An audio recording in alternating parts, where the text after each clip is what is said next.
মন্তব্য করি, তখন উনি আমার উদ্দেশ্যে বলছিল যে আমার বাবা ঢাকা ছোটোখাটো ব্যবসা করত, তো উনি বেশিরভাগই সময় এসএসকের একটা ট্রেন ছিল তখন, এটা রাত্রে 12টা একটা সময় আসতো, তো আইসা বাসালা লাইমা উনি বাড়িতে আসতো। হঠাৎ করে একদিন ব্রাহ্মণবাড়িয়ার থেকে এই দয়াল বাবা হাজি হরম শাহর সাথে ওনার সাক্ষাৎ হয় ব্রাহ্মণবাড়িয়াতে, উনিও ট্রেনে ছিল, আমার আব্বাও আসছে আইসা বাসালা থেকে। তখন বর্ষাকালে এই এলাকা কোনো নৌকা ছাড়া, বর্ষাকালে নৌকা ছাড়া চলা যেত না। তখন দেখা গেছে কি এরা ওই চিনারের মাইলবাসার দিক দিয়ে ঘুরে আইসা আমাদের বাড়ির উপর দিয়ে এই জায়গাটা তখন রাস্তা ছিল না, পানি ছিল। তো আসার পরে তো দয়াল বাবা হরম শাহ আমার আব্বারে বলতেছে যে তুমি ঘরে গিয়ে রেস্ট নাও আর আমি চলে যাব। তো আমার আব্বা বলছে যে আপনি যাবেন কেমন করে, এত রাত্রে তো পানি, আমি কাউকে ডাক দিয়ে চলে যাবো। এই কথা বলে আমার আব্বা ঘরে গেছে, গিয়ে কাপড় চোপড় চেঞ্জ করে হঠাৎ করে খেয়াল হয়েছে আরে উনি তো ওই জায়গায় রয়ে গেছে দয়াল বাবা হরম শাহ, তো আমি ওনার একটু দেখে আসি। তখন আমার আব্বা এই আমাদের বাড়ির ঘাটা দিয়ে আসতেছে, আইসা যখন দেখতেছে কি যে উনি ওই জায়গা থেকে হাইটা এই মসজিদের এই দিক দিয়ে আইসা পড়তেছে পানি দিয়ে, পানির উপর দিয়া। তখন আমার বাপে ওই দিন থেকে যে দয়াল বাবা হরম শাহর যে ভক্ত হইল আর কোনোদিন ওনাকে বলা যায় না, এমনকি আমার আম্মাও। তো এটাই আমার বাবা আমাকে অবগত করে গেছে আর কি। ধন্যবাদ। বিসমিল্লাহির রহমানির রহিম। যাক, হরম শাহ বাবার গুণগান বলা শেষ করা যাবে না। আমি দীর্ঘ 22 বছর চট্টগ্রাম বসবাস করতাম ভালোভাবেই। চট্টগ্রামের রাজনীতিক কুন্দল নিয়ে চিটাঙ্গে 8 মার্ডার হইল। 8 মার্ডারের প্রথম আসামি আমাকে করা হইল। আমাকে যখন অ্যারেস্ট করা হয় মিনিমাম 2000 আর্মি পুলিশ বিডিআর দিয়ে আমাকে অ্যারেস্ট করা হয়েছে। তখন আমার অভিযোগ ছিল আমি 8 জনকে মেরে ফেলছি। বিবিসিতে ধরে ওয়ার্ল্ডের মধ্যে তো সারা বাংলার আনাচে কোনাচে খবর ছড়িয়ে পড়লো যে চিটাঙ্গের 8 মার্ডারের প্রধান খোতা রাজা গ্রেপ্তার। যখন আমি গ্রেপ্তার হই তখন আমাকে চিটাগং ডিবির পাহাড়ে 4 তলায় আমাকে রাখা হয়েছিল। তখন আমি চিন্তা করছিলাম যে হ্যাঁ, আমি এই যে বিপদে পড়ছি, আমার ব্রাহ্মণবাড়িয়া সহ যদি বিক্রি করা হয় তারপরেও তো আমি বেরোতে পারবো না, তাহলে আমি এত টাকা পাবো কোত্থেকে, আবার এইখান থেকে বের হইব কীভাবে, বিভিন্ন চিন্তায় আমি খুব অস্থিরতা পালন করতেছি।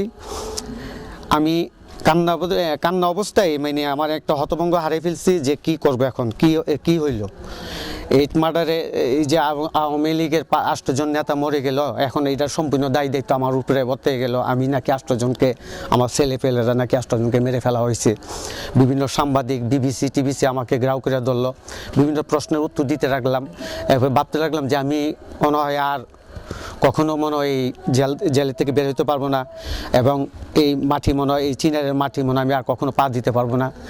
বিভিন্ন চিন্তায় আমি মগ্ন হয়ে পড়লাম, একটা চিন্তিতভাবে অস্থিরতা পালন করতেছি। তখন রাত আমাকে অ্যারেস্ট করা হয়েছে বিকাল 3:30 বা 4টার সময়। তখন আমাকে ডিবির পাহাড়ে রাখা হইলো। তখন এই বিভিন্ন চিন্তায় আমি অস্থিরতা পালন করতেছি। তখন ঠিক 11টা 11:30 বলতে পারি না, তবে অনুমান এই ক্রমেই হবে। আমি স্বয়ং হযরত দয়াল বাবা হরম শাহ রহমাতুল্লাহ আলাইহিকে আমার যে বদ্ধ হাসান মিজে বন্দি করে রাখা হয়েছিল, উনি মুরাশা পইরা আমার দিকে তাকায় হাসতেছে। আমি চোখটা খুলি আর দেখি, তখন চিন্তা করলাম আরে কি হরম শাহ, আমার কি আর হরম শাহ কি পিঞ্জুরা থেকে বাইর করতে পারবো? এই এতগুলা মামলা মকদ্দমা শেষ করে আমাকে তো বাইর করতে না, এগুলো দেখা শয়তানি। আমি বারবারই আমি চোখটা খুললেই ওনাকে দেখি। তারপরেও আমি কোনোরকমে চোখটা যখন খুলি উনি আমার সামনে হাসতেছে আর ঘুরতেছে, লাঠিটা পড়ে, আর লাঠি একটা হাতে মোরাশা পিন্দা। তখনও চিন্তা করতেছে আমি যে শয়তান আমার বালা করে পাইছে, এখন আমার এই হরম শাহকে আর যত বড়ই অলি হোক, যত বড়ই হোক, আমার তো এই হাসার থেকে আর বাইর করতে পারবে না। বিভিন্ন অস্থিরতা পালন করছি। ওনারে দেখা অবস্থায় প্রায় আধা ঘন্টার ভিতরে আমি কিছুক্ষণ পরে ওনারে দেখতেছি, আর উনি হাসতেছে। ওনার চেহারা যখন দেখি আমি চোখ বুঝে ফেলি যে আজ এসব দেখি আর লাভ কি, আর তো কোনো লাভ নাই, জীবন তো শেষ। তখন এই দেখা অবস্থায় ঠিক আধা ঘন্টা বা 30 মিনিট পরে তখন চিটাগংয়ের মহানগর পুলিশ কমিশনার ছিল কে অ্যানসন সাহেব আইসা আমার ঢুকলেন। তখন মহিউদ্দিন চৌধুরী ওনার সাথে আসলেন, আইসা আমাকে বললেন, বাবা তোমরা আমার 8টা ছেলেকে মেরে ফেললা, কী দোষ করছিল? তখন ওনার কোনো উত্তর আমি দেই না, আমি চুপ মারে বসে হয়েছি। অনেক সাংবাদিকরা আমাকে প্রশ্ন করে, আমি কোনো উত্তর দিই না। হ্যাঁ, আমার সাথে আমাকে প্রশ্ন করলো, আপনি কিছু খাইছেন? আমি বললাম না, আমি তো খাই নাই। খাবেন? আমি না, আমি খাবো না, আর খাওয়ার আর চলে না তো। উনি আমার দু একটা কথা শুনে চলে গেছেন। আধা ঘন্টা পরেই একটা বিরিয়ানির প্যাকেট নিয়ে আসছেন, আমাকে বলছে আপনি এটা খেয়ে নেন। তখন আমি এইটা একটু 4টা মিনিটটা খাইলাম, তো খাওন তো আর পেটে ঢুকে না। তখন খাওনটাই একটু পরে একজন আসলো, কি আপনার খাওয়া শেষ হয়েছে? আমি জি। তখন আমার এই প্রচণ্ড রাত 12টার সময় প্রচণ্ড বৃষ্টির মধ্যে আমাকে একটা র্যাফের গাড়ি তোলা হইলো। তখন আমি ভাবলাম যে এইটাই মনে আমার জীবনের শেষ। এখন এর আগেও আমাদের তো প্রায় তিনজনকে আমার খুব বন্ধু ব্রাজন, এরা ছোটো ভাই, এরা 3জনকে গিট্টু নাসির আর আজরাইল দেলোয়ার, 5 স্টার জসিম, 3জনকে এরা 2 দিন আগে ক্রস ফায়ারে দিছে।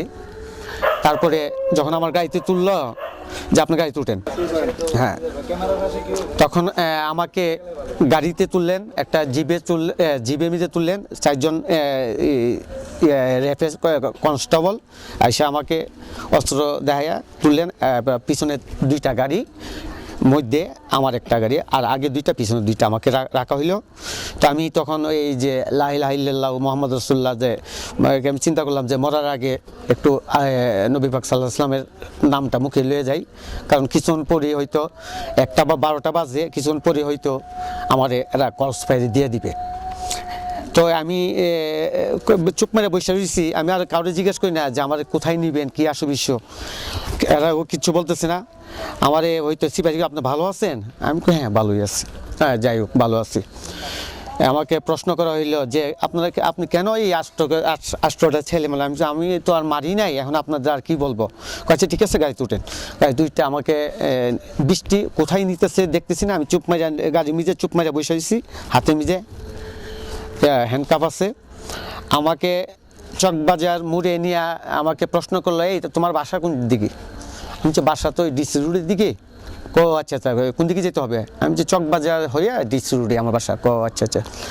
এরপরে কিছুক্ষণ পরে গাড়ি চালাইতে লাগলো, বাসার সামনে আসলো। আমি কিন্তু বলতে পারি না যে আমার বাসার সামনে আসছে। আসার পরে গাড়িটা এই আপনার বাসায় আসছে, আপনি যান। আমি গাড়ি শালার পুতে মনে আমার বাসার সামনে আমার ক্রস ফায়ার করবো। তো বাসা আপনি নামেন। তখন আমার একটু বলছে যে এখন দিব মনে ফায়ারটা করব। বা আমি নামতে খুব সাবধানে, যখন নামতেছি তখন কিন্তু দুরূদ বা লা ইলাহা ইল্লাল্লাহু মুহাম্মদ রাসূলুল্লাহ এগুলো পড়তেছি। আস্তে আস্তে নামতেছি, হ্যাঁ, আস্তে আস্তে নামতেছি আর চিন্তা করতেছি যে গুল্লিটা মনে মারলো। আমি প্রায় 10 আপনি যান, সমস্যা নেই। মনে মনে করি সমস্যা নাই, কই তো দিবা। আচ্ছা দোক। এই 10 গজ যাওয়ার পরে পিছনে কইছে আমরা চলে যাচ্ছি, আপনি বাসায় যান। যাইতে পারবেন তো? আমি না যাইতে পারবো। আমি তখনও বলতেছি আরে যাইতে পারবো না, তো জীবনের শেষ যাওয়াই যাইতেছি। তখন একটু যাওয়ার পরে যখন বাসার গেটটার সামনে গেলাম, আমাকে একজন সিপাহী বললো ঠিক আছে ভাই, পরে দেখা হবে, চলে যাই। তখন আমি বাসা দিয়ে গিয়ে পৌঁছলাম। তখন আমি বুঝতে পারলাম না যে আমার কেন এরা নিল, কেন ধরলো, কেন গিয়ে কী করলো। আমি তখনও বুঝতে পারি নাই যে আর ব্যাপারটা কি, আমারে কি বাসাতে ইয়া করে গেছে না আবার নিয়ে যাবে আমাকে। তখন বাসাত গিয়ে পৌঁছার পরই আমাকে আবার আমার মোবাইল ছিল, আমার মোবাইলটা হাতে দিছে। আমাকে আবার ফোন করছে যে আপনি সুস্থ আছেন, ভালো আছেন, বা আপনি পড়ছেন? জি স্যার। আমি বললাম জি স্যার, আমি পড়ছি। আপনি যাই হোক, আমরা আপনাকে ছেড়ে দিচ্ছি, আমাদের পারলে আপনি কিছু সহযোগিতা করিয়েন। এইভাবে আমার হরম সাহেব, আসলে এই থেকে আমি হরম সাহের নামগুলা আমি সেকেন্ডও বলতে পারি না। এরপরে আমি এই 8 মার্ডার থেকে অব্যাহতি পাওয়ার পরে আমি ট্রিপল মার্ডার অ্যারেস্ট হয়েছি, কিন্তু আল্লাহর রহমতে ট্রিপল মার্ডার অ্যারেস্ট হয়েছি, আমাকে একদিনে বেশি রাখতে পারে নাই। 8 মার্ডার অ্যারেস্ট হয়েছি, এরপরে আরও কয়েকটা মামলা, কিন্তু আল্লাহর রহমতে হরম সাহের রহমতে আমি একটি দিনও জেল খাটি নাই। যেমন 8 মার্ডার অ্যারেস্ট হওয়ার সাথে সাথে হরম সাহেব দেখছি আধা ঘন্টা পরে আল্লাহর রহমতে আমার মুক্তি, পুরোভাবে মুক্তি। কীভাবে মুক্তি দিল, কিন্তু আমি বাসাতে আইসা বসা অবস্থায় বিবিসি থেকে বলা হয়েছে যে 8 মার্ডারের প্রধান হোতাকে ছেড়ে দেওয়া হয়েছে বিনা শর্তে। তো এটাই আমার বক্তব্য। খরম শাহ গুণগান বলে শেষ করা যাবে না। উনি যে আমার কত বড় একজন মনের মানুষ এটা বলা যাবে না। উনি যে কত বড় মাপের ওলি তাও বলা যাবে না। আমাকে কীভাবে যে বাঁচায় আনছে আমি তা জানি না। আমার হযরত দয়াল বাবা খরম শাহ রহমাতুল্লাহ আলাইহির নতুন জীবন নতুন ইয়া দান করছেন। আমি ওনার কাছে ওনার কাছে আমি চিরকৃতজ্ঞ। আর আপনারা সবাই আমার জন্য দোয়া করবেন। যেহেতু আমি খরম শাহ রহমাতুল্লাহ আলাইহির সেবা সারা জীবন আমি যতদিন বেঁচে থাকি ততদিন যে ওনার সেবা করে যেতে পারি, এই বলে আমার বক্তব্য শেষ। আসসালামু আলাইকুম। বিসমিল্লাহির রহমানির রহিম। দয়াল বাবা খরম শাহ রহমাতুল্লাহ আলাইহির 35তম বার্ষিক উরুস মোবারক, সেই জন্য আপনাদেরকে আমি আমার মাজার কমিটির পক্ষ থেকে সবাইকে আন্তরিক মোবারকবাদ এবং সালাম জানাচ্ছি। আমি অনেক কথাই বলার ছিল কিন্তু বলতে পারবো না। আমার দাদা এই পুরাতন জামে মসজিদের মুতোয়াল্লি ছিলেন। সেই সুবাদে খরম শাহ রহমতুল্লাহ আলাইহির সাথে ওনার একটা সুসম্পর্ক ছিল। তো আমার দাদাকে নিয়ে এক জায়গায় যাইতেছেন, তখন বৃষ্টি পড়তেছে। আমার দাদা জিজ্ঞেস করছে যে বাজান বৃষ্টি তো হইতেছে, এখন জামু কেমনে, নৌকা তো ইয়ে যাবো, নৌকা চালাইতে থাক। তো এইভাবে খরম শাহ নানা নিয়ে নৌকা চালাইতেছে, চালানোর মধ্যে চাইরে পাশে তা বৃষ্টি পড়তেছে কিন্তু এই নৌকার মধ্যে এক ফোঁটাও বৃষ্টি পড়ে না। এটা আমার দাদার কাছ থেকে আমি শুনছি। তখন থেকে আমি খরম শাহ বাবার ভক্ত এবং আপনাদের কাছে সবার কাছে দোয়ার প্রার্থী। আমাদের এই মাজার কমিটির সম্মানিত সভাপতি জনাব রাজু আহমেদ সাচ্চু ভুঁইয়া, ওনার দীর্ঘায়ু এবং ওনাকে আল্লাহ সুস্থ সবল সবসময় রাখুক, ওনাকে আল্লাহ হায়াত করুক ওনার মাধ্যমে। এবং যারা আছে ভুঁইয়াবাড়ির খেলু মেম্বার সাহেবের আওলাদগণ এবং জিল্লু মেম্বার সাহেবের আওলাদগণের মাধ্যমে আমরা এই আনন্দটুকু যাতে বুক করতে পারি যতদিন বেঁচে থাকি, এবং যতদিন বেঁচে থাকি দয়াল বাবা খরম শাহ রহমাতুল্লাহ আলাইহির সেবায় যাতে নিয়োজিত থাকতে পারি, আমাদের মাজার কমিটির পক্ষ থেকে সবার কাছে দোয়ার প্রার্থী। আসসালামু আলাইকুম। ধন্যবাদ সবাইকে। বিসমিল্লাহির রহমানির রহিম। আমি মোহাম্মদ সালেক সরকার। আমার জন্মস্থান ঠিকানা আখাউড়া রাজেন্দ্রপুর পীরবাড়ি। আমার গুরু যিনি জন্মদাতা উস্তাদ পিতা গুরু মাখন শাহ। আমি আর খরম শাহ বাবার কথা কি বলবো। আমি দেশ বিদেশে অনেক জায়গায় গান করেছি বা করতেছি, কিন্তু এই খরম শাহ বাবার যে দয়ার ভাণ্ডার, খরম শাহর যে দয়া, খরম শাহ বাবার এখানে আজ থেকে আমি এই পর্যন্ত 9 বছর ধরে গান করতেছি। কিন্তু আমি যত জায়গায় গান করেছি কিন্তু খরম শাহ বাবার মতো এখন আমি কোনো জায়গায় পাই নাই। এটা খরম শাহ বাবার দয়া। দেশ বিদেশে অনেক জায়গায় গান করি কিন্তু খরম শাহ বাবার এখানে আসলে আমার অন্যরকম একটা ভালো লাগে। আর খরম শাহ বাবার ভক্তবৃন্দ যারা আছে, মাজার কমিটি সদস্যবৃন্দ যারা আছে, তারা উপদেষ্টা এবং যারা আছে সভাপতি, সকলেই আমাকে অন্তর থেকে ভালোবাসে। আর এই খরম শাহ বাবার দয়া আমাকে অনেক উপরে নিয়েছে আল্লাহ। তাই খরম শাহ বাবার ক্যাসেটও করেছি আমি। খরম শাহ বাবার এই ক্যাসেটের মধ্যে আমার অনেক কিছু জীবনী দেওয়া আছে। তা আমি আর মুখে কি বলবো, আমার ক্যাসেটটা যারা সংগ্রহ করেছে তারা বুঝতে পারবে খরম শাহ বাবা কী করেছে।